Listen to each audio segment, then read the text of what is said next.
저는 인천에 사는 35 이가연입니다. 오늘 제 이야기는 이 한 문장에서 시작합니다. 남편이 회사 여직원과 바람이 났고 알고 보니 그 여직원은 제 고등학교 동창이었습니다. 이 문장을 입 밖으로 꺼내기까지 저는 제 혀를 수없이 깨물었습니다. 믿기 싫어서요. 믿기엔 너무 일상적이어서요. 바람 같은 건 늘 남의 집 창문으로만 스쳐 지나가는 바람인 줄 알았거든요. 그날은 월요일 밤 11시 42분. 세탁기 끝났다는 멜로디가 흐른 뒤 소파에 앉자마자 휴대폰이 띵 울렸습니다.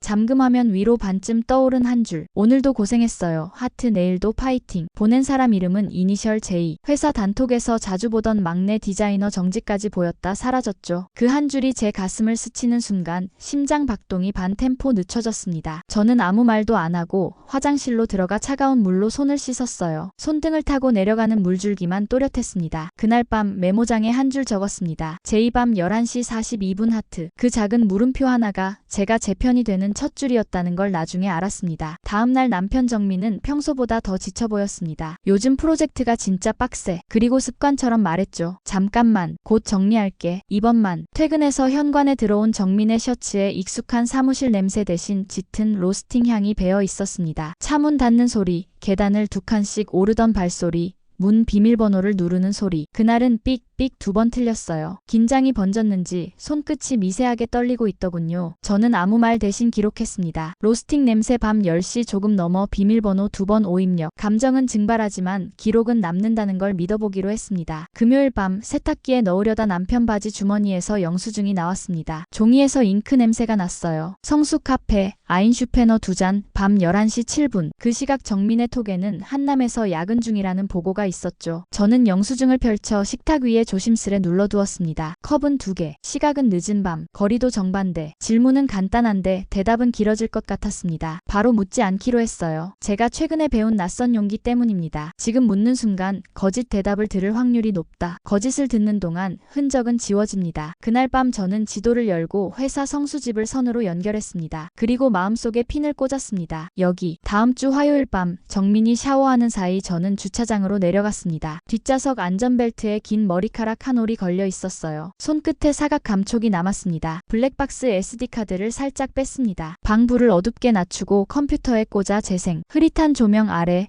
밤 11시 23분. 동승자 쪽 문이 열리며 얇은 손목이 스르륵 내려왔고 웃음소리가 아주 작게 스쳤습니다. 화면이 잘라낸 옆 얼굴에 윤곽이 낯익었습니다. 그런데 어디서 봤더라 혀끝에서 이름이 맴돌다 사라졌습니다. 정지지 저장 버튼을 눌렀습니다. 파일명 밤 11시 23분 J. 회사 단체방에 올라온 회식 사진을 확대했습니다. 사람들 사이로 정지연이라는 이름표가 보였습니다. 그 작은 얼굴선, 살짝 숙인 고개, 그리고 제 머릿속에서 먼지가 확 날리며 오래된 장면이 튀어나왔습니다. 고등학교 졸업 앨범. 제 옆반에서 담임 옆에 서서 상장을 들던 아이. 정지현. 조용했고 예뻤고 언제나 선생님들 칭찬을 받던 아이. 가연이는 노력형, 지연이는 타고났대. 그 말이 칠판 분필 가루처럼 공중에 떠 있던 날들. 그 말이 싫었지만 10대의 감정은 금방 지나간다고 믿었죠. 그러나 시간은 감정을 묻어둘 뿐 삭제하진 않더군요. 그날 밤 동창회 단톡방 공지가 떠 있었습니다. 다음 달 14일 강남 카페. 그리고 작년 단체 사진. 저는 그 자리에 없었지만 사진 속 어딘가에 정민이 있었습니다. 지연은 왼쪽, 정민은 오른쪽 뒤. 두 사람의 시선이 같은 카메라를 보고 있었어요. 우연일 수 있죠. 세상이 좁으니까요. 그런데 이상했습니다. 우연인데 왜 말하지 않았을까? 남편의 말버릇처럼 제 머릿속에서 문장이 반복됐습니다. 잠깐만, 정리할게. 이번만. 그날 저는 스스로에게 아주 조용히 물었습니다. 혹시 이미 오래전부터였을까? 저는 정민에게 물었습니다. 지현 알지? 정민은 웃었습니다. 고등학교 동창? 회사에서 우연히 만났어. 세상 참 좁지. 성수 카페. 밤 11시 7분. 정민의 눈동자가 아주 잠깐 흔들리고 금방 돌아왔습니다. 팀이랑 있었어. 네가 예민한 거 아냐? 예민 저를 고립시키는 데에 가장 편리한 단어. 저는 제게 물었습니다. 정말 내가 예민한 걸까? 그리고 동시에 안쪽에서 선명한 대답이 돌아왔습니다. 사실은 사실이다. 사실은 내 감정이 어떠하든 같은 자리에 서 있다. 다음 날 저는 휴대폰 첫 화면에 녹음 앱 위젯을 올렸습니다. 블랙박스 파일은 덮어쓰기 방지로 잠금, 사진과 문자는 클라우드 백업, 집, 공동계좌 분리, 각종 비밀번호 변경. 손이 조금 떨렸지만 저는 울음을 뒤로 밀었습니다. 울음은 흘러가고 증거는 쌓이니까요. 이건 복수가 아니라 경계 회복의 준비였습니다. 경계가 없으면 사랑도 위험해지니까요. 지연에게 메시지를 보냈습니다. 회사 근처 카페에서 20분만 괜찮을까요? 네, 언니. 마주 앉은 지연은 고등학교 때 그대로의 미소를 지었습니다. 다정하지만 물기가 없는 미소. 저는 테이블 밑에서 빨간 점을 켰습니다. 정민이하고 언제부터야? 지연은 당황하지 않았습니다. 언니가 먼저 떠올렸어요. 그때도, 지금도, 그때 언니가 제 치맛단 잡아 올리던 그날 계단 기억나요? 숨이 멎었습니다. 그날 저는 치맛단을 올려준 거였습니다. 계단 모서리에 밟혀 내려앉아 있었으니까. 지연은 말했습니다. 그날 언니가 저를 불쌍하게 봤어요. 그래서 지금 내 남편이랑. 지연의 눈이 잔잔하게 흔들렸습니다. 사람 마음은 오래가요. 과거의 작은 오해가 현재의 큰 균열이 되는 방식을 저는 그날 배웠습니다. 집으로 돌아오자마자 정민을 앉혔습니다. 식탁 위에 차례대로 올려두었어요. 성수 카페 영수증, 주차요금 영수증, 출입게이트 로그 출력물, 블랙박스 파일,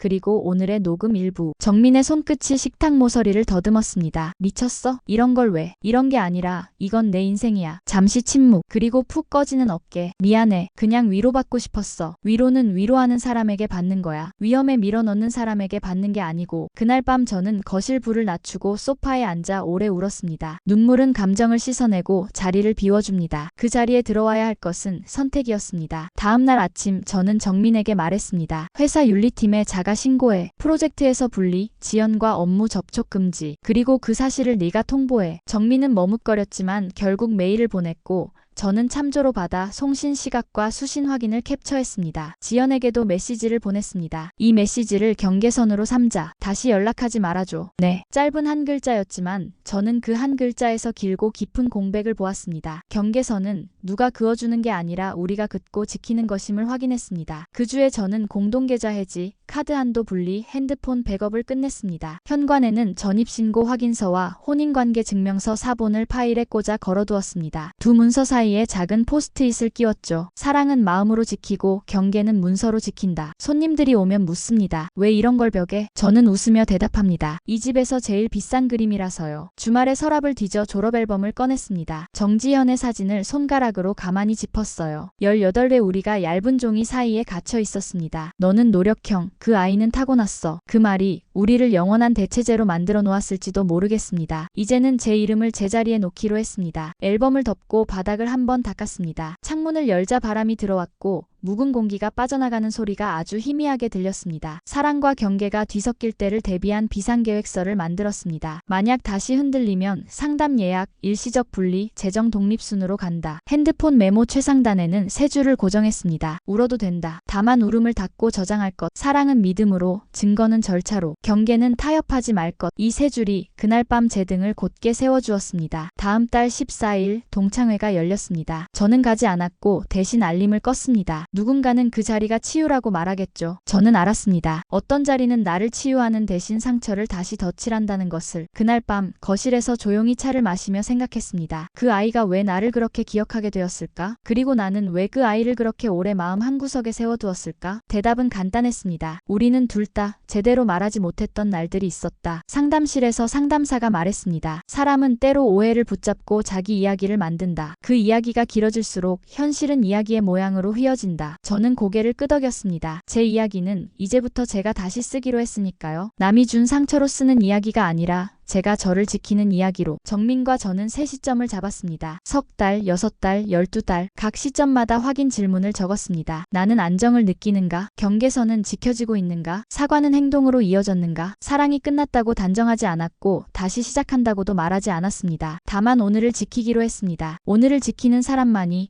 내일을 선택할 수 있으니까요. 회사에서 통보가 왔습니다. 프로젝트 분리, 윤리교육, 재발 시 인사 조치. 메일 도착음을 들으며 저는 오래전에 잃어버린 작은 리모컨을 손에 쥔 느낌이 들었습니다. 세상은 제 뜻대로 움직이지 않지만 저의 문은 제가 연다. 그 사실이 사이다처럼 목을 타고 내려갔습니다. 밤이 깊어지자 창밖에서 바람소리가 났습니다. 그 소리가 오늘은 유난히 안심으로 들렸습니다. 현관벽에는 여전히 전입신고 확인서와 혼인관계 증명서 사본이 걸려 있습니다. 그 사이에 포스트잇은 색이 조금 바랬고 글씨는 더 단단해졌습니다. 사랑은 마음으로 지키고 경계는 문서로 지킨다. 이 문장은 제게 다짐이자 경고이자 위로입니다. 가끔은 거울처럼 저를 비추기도 합니다. 너는 오늘 너의 편이었니? 그 질문에 예라고 답하는 날들이 조금씩 늘어나고 있습니다. 이건 복수극의 엔딩이 아닙니다. 존엄 회복의 기록입니다. 사람은 누구나 흔들립니다. 다만 흔들릴 때 손잡을 난간이 필요합니다. 제게 그 난간은 기록, 문서, 경계선이었습니다. 그러니 부탁드립니다. 카톡의 하트 한 글자에 가슴이 쿵 떨어진다면 화내기 전에 저장부터 하세요. 불일치 않은 영수증 시각이 보인다면 울기 전에 백업부터 하세요. 과거의 찌꺼기가 현재를 오염시키려 한다면 미워하기 전에 경계선을 그으세요. 그리고 마지막으로 당신께 묻습니다. 여러분이라면 과거와 현재가 겹쳐진 이런 배신 앞에서 무엇부터 정리하시겠습니까? 댓글에 당신의 선택을 남겨주세요. 누군가의 오늘을 지켜줄 한 줄이 바로 당신의 글일지 모릅니다. 시청해주셔서 고맙습니다.